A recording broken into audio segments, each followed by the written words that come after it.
नमस्कार, आप देख रहे हैं ईस्टर्न स्काई मीडिया समाचार बुलेटिन के साथ मैं हूं स्वाति ढल। अरुणाचल प्रदेश के मुख्यमंत्री नाबम तुकी और भारत तिब्बत सीमा पुलिस बल के डीजी कृष्णा चौधरी के बीच शनिवार को सीएम ऑफिस में मुलाकात हुई। बैठक में सुरक्षा, भूमि अधिग्रहण और नागरिक कार्यों से संबंधित मुद्दों पर चर्चा की गई। अरुणाचल प्रदेश के मुख्यमंत्री नाबम तुकी और भारत तिब्बत सीमा पुलिस बल के डीजी कृष्णा चौधरी के बीच हुई बैठक में सीएम ने डीजी से आग्रह किया है कि वो राज्य में ज्यादा से ज्यादा भर्ती रैलियों का आयोजन करे ताकि प्रदेश के युवाओं को सेना में भर्ती होने का अवसर मिल सके। इस पर डीजी कृष्णा चौधरी ने उन्हें आश्वस्त किया है कि वो इस दिशा में जल्द ही कोई सकारात्मक कदम उठाएंगे। वहीं डीजी ने सीएम से अनुरोध किया कि वो केंद्रीय गृह मंत्रालय से आग्रह करे कि राज्य में ओबीसी और एससी कोटे की जगह एसटी कोटा लाया जाए। वहीं इस पर तुकी ने चौधरी को आश्वासन दिया है कि वो इस संबंध में गृह मंत्रालय को चिट्ठी लिखेंगे। चौधरी ने जानकारी दी कि आईटीबीपी जल्द ही बॉर्डर पर नई पोस्ट खोलने जा रहा है। इसके लिए उन्होंने सीएम से भूमि प्रबंधन की अपील भी की है। इस पर तुकी ने आईटीबीपी को हर संभव सहायता देने की बात कही है। तुकी ने आईटीबीपी की सराहना करते हुए कहा कि सेना ने हमेशा अच्छा काम किया है और वो आगे भी राज्य की बेहतरी के लिए काम करती रहे। इस बैठक में आईटीबीपी के inspector general R K Saini, R K Singh, मुख्य सचिव रमेश नेगी समेत कई अधिकारी उपस्थित थे। मणिपुर के उखरुल जिले में शनिवार को सेना ने एनकाउंटर में एक चर्च लीडर और 2 मजदूरों को मार गिराया था। वहीं इस एनकाउंटर का विरोध शुरू हो गया है। महिला वॉलंटियर्स ने इस मुठभेड़ को फर्जी करार देते हुए शव को सड़क पर रखकर चक्का जाम लगा दिया है। चक्का जाम की ये तस्वीरें हैं उखरुल जिले के बी गामोन गांव की, जहां महिला वॉलंटियर्स ने सेना के एनकाउंटर को फर्जी करार देते हुए एनकाउंटर में मारे गए 3 लोगों के शवों को सड़क पर रखकर चक्का जाम लगा दिया। दरअसल शनिवार की सुबह पैरामिलिट्री फोर्स और असम राइफल्स के संयुक्त बल ने एक ऑपरेशन के तहत एक चर्च लीडर और चर्च में काम कर रहे 2 मजदूरों को मार गिराया था। बताया जा रहा है कि सेना को खबर मिली थी कि यहां कुकी नेशनल फ्रंट कैडर के सदस्य छिपे हुए हैं, जिसके बाद सेना ने ये कार्यवाही की।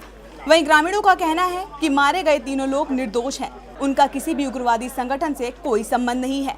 इस घटना के बाद से ही महिला वॉलंटियर सड़क पर है। प्रदर्शनकारी महिलाओं ने पुलिस को शव देने से इनकार कर दिया है। इनकी मांग है कि जब तक सेना के खिलाफ कार्रवाई नहीं की जाती, वो शवों को नहीं ले जाने देंगी।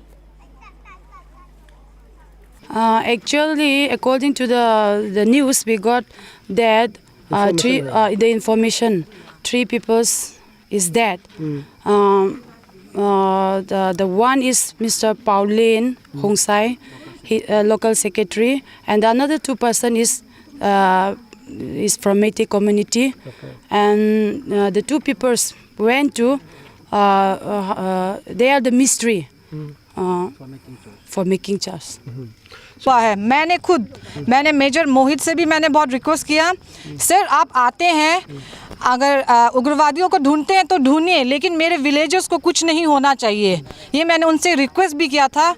और जो मेजर एंथनी है 17 असम राइफल से, उन्होंने भी मुझे बहुत बार कांटेक्ट किया। मैंने भी कहा उनको कि आप जिनको ढूंढना है ढूंढो, जिनको मारना है मानो, लेकिन सिविलियन को आप टच नहीं करेंगे।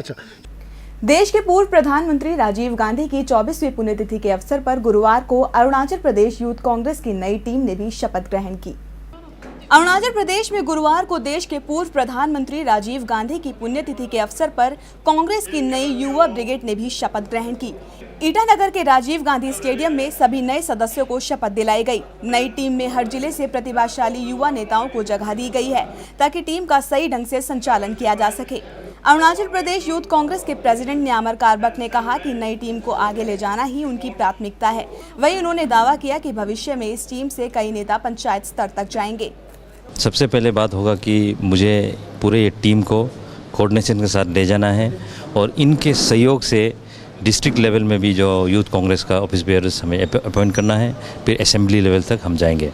और अरुणाचल में जैसे कि आपने कहा कि कांग्रेस रूलिंग पार्टी है और यूथ कांग्रेस का बैकबोन है, रीढ़ की हड्डी है। और यूथ कांग्रेस एक ऐसा संस्था है जो लीडरशिप हर स्टेट में देती है, सेंट्रल लेवल पे देती है, स्टेट्स में देती है। आज नाबम तुकी साहब खुद यूथ कांग्रेस के प्रेसिडेंट थे, स्टेट के सीएम हैं। पादी रिचो साहब खुद यूथ कांग्रेस के एक मेंबर था, आज वो पीसीसी प्रेसिडेंट है। तो हम आशा करेगा कि ये नया टीम से भी बहुत लोग आने वाले समय में हम उन लोगों को पंचायत लेवल पे भी हम लेके जाना चाहेंगे। और कोई एक्स्ट्रा कैपेबिलिटी किसी में होगा तो लीडरशिप से बात कर उन लोगों को आगे भेजने का भी हम लोग काम करेंगे।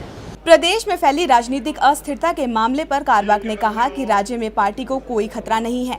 अरुणाचल में 60 असेंबली कॉन्स्टिट्यूंसीज है, जिसमें 11 विधायक अभी बीजेपी के हैं और कांग्रेस का स्ट्रेंथ कुल मिलाकर 47 है, जिसमें अब तवांग का एमएलए जो है इंडिपेंडेंट है और कांग्रेस सपोर्ट करते हैं। तो मुझे नहीं लगता है कि there is any kind of political threat in Arunachal Pradesh and Tuki government is very stable government and within the party there is no certain allegation, no certain things are there. वहीं इस दौरान कारबक ने बीजेपी पर आरोप लगाया कि विपक्ष वित्तीय संकट को मुद्दा बनाकर लगातार जनता को गुमराह करने की कोशिश कर रहा है, लेकिन राज्य की बेहतरी के लिए बीजेपी अपने झूठ पर लगाम लगाए।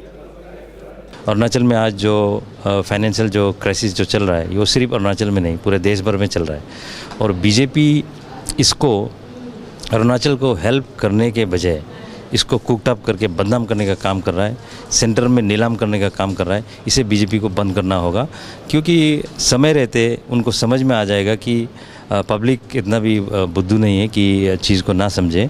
आज फाइनेंशियल प्रॉब्लम स्टेट में है तो है, मगर सिर्फ अरुणाचल में नहीं, असम में भी है, मणिपुर, मिजोरम, नागालैंड, हर जगह है। इवन महाराष्ट्र जैसे स्टेट को फाइनेंशियल का प्रॉब्लम आज है because of 14 finance commission and NITI Aayog और प्लानिंग कमीशन को नीति आयोग करने की वजह से ये सबको मालूम है। मगर भी ये कुकटअप स्टोरी है। ये सोचते हैं कि नाबम तुकी जिस तरीक़े से प्लान कर रहे हैं, जिस तरीक़े से अरुणाचल को ले जाना चाहते हैं, जिस तरीके से वो दावा कर रहे हैं, तो बीजेपी लोग ये सोचने में लग गया कि अगर इसको अभी नहीं हटाया तो कभी हटाने नहीं सकेगा। इस तरीके का उसका धारणा है। अरुणाचल प्रदेश में वित्तीय संकट का सामना कर रही सरकार के खिलाफ युवा संगठनों ने 2 जून को विरोध रैली निकालने का फैसला किया है। आकाशदीप से राजभवन तक रैली का आयोजन किया जाएगा। अरुणाचल प्रदेश में वित्तीय कुप्रबंधन को लेकर युवा संगठनों ने सरकार के खिलाफ मोर्चा खोल दिया है। युवा संगठनों की ज्वाइंट एक्शन कमेटी ने एक प्रेस कॉन्फ्रेंस के दौरान बताया कि 2 जून को Arunachal youth organization, save Arunachal youth organization और youth organization movement of Arunachal मिलकर आकाशदीप से लेकर राजभवन तक रैली निकालेंगे। अरुणाचल यूथ ऑर्गेनाइजेशन के अध्यक्ष बीरी जॉय ने बताया कि हमारी मांग है कि मुख्यमंत्री नाबम तुकी इस्तीफा दे, राज्य में राष्ट्रपति शासन लगाया जाए और राज्य में वित्तीय आपातकाल की घोषणा और फंड में हुई हेराफेरी के खिलाफ सीबीआई जांच की जाए। जॉय ने ये भी कहा कि राज्यपाल ने उनकी मांगों पर ध्यान नहीं दिया तो वे लगातार विरोध प्रदर्शन करते रहेंगे। ऐसे बोला है टेल जॉब जस्टिस होने नहीं होने का ये तक हम लोग ये जो एजिटेशन, पीसफुल धरना, पीसफुल रैली और पीसफुल ये बंद कॉल, डेफिनेटली सब कुछ हम लोग ये जब तक ये हमारा मांग पूरे नहीं होगा तब तक हम लोग जारी रखेगा। जो नया गवर्नर 1 तारीख को स्वेरिंग होगा, जून 2 तारीख को हम लोग और once more peaceful rally protest against this issue. Arunachal Vidhan Sabha के अध्यक्ष नाबम रेबिया ने रविवार को पापुम पारे जिले में 11वें पेंटिकोस्ट डे के अवसर पर प्रेयर हॉल का उद्घाटन किया। Arunachal Pradesh Christian revival church Papum Pare district council ने 11वें पेंटिकोस्ट दिवस के अवसर पर कार्यक्रम का आयोजन किया था, जहां अरुणाचल विधानसभा के अध्यक्ष नाबम रेबिया ने प्रेयर हॉल का उद्घाटन किया। ईसाई समुदाय के लिए पेंटिकोस्ट दिवस हॉल का निर्माण एसपीए के तहत मिले 50 लाख की राशि से करवाया गया है। कार्यक्रम को संबोधित करते हुए नाबम रेबिया ने ईसाई समुदाय की सराहना की और उन्हें आह्वान किया कि वो समाज में परिवर्तन और सुधार लाने के लिए आगे आए और साथ ही अपनी संस्कृति और परंपरा की रक्षा भी करें। इस दौरान उन्होंने सीएम की यूनिवर्सल हेल्थ योजना और स्किल डेवलपमेंट योजना का जिक्र करते हुए राज्य सरकार की पीठ थपथपाते हुए विरोधियों पर निशाना साधा। रेबिया ने कहा कि कुछ लोग सरकार की छवि खराब करने के लिए सोशल मीडिया का इस्तेमाल कर रहे हैं। वहीं कार्यक्रम में जिला परिषद सदस्य ताना यायो समेत कई धार्मिक नेताओं ने भी शिरकत की थी। जनता जैसे कोई भी भगवान ईश्वर को विश्वास करके मानते हैं, पालन करते हैं, वही है। आपको सेकुलर शब्द किसने दिया? डोमिनेटेड शब्द। 40 सेकेंड हमारा जो कॉन्स्टिट्यूशन अमेंडमेंट हुआ था, 40 सेकेंड चाबी लेके आए कॉन्स्टिट्यूशन मदर देखो। स्वर्गीय श्रीमती इंदिरा गांधी जिस समय इस देश की प्राइम मिनिस्टर थी, उसी समय हमारा संविधान में We the people of India have been solemnly resolved to constitute India as a sovereign, socialist, secular democracy. Indira Gandhi के समय में ये कॉन्स्टिट्यूशन में हिस्सा था।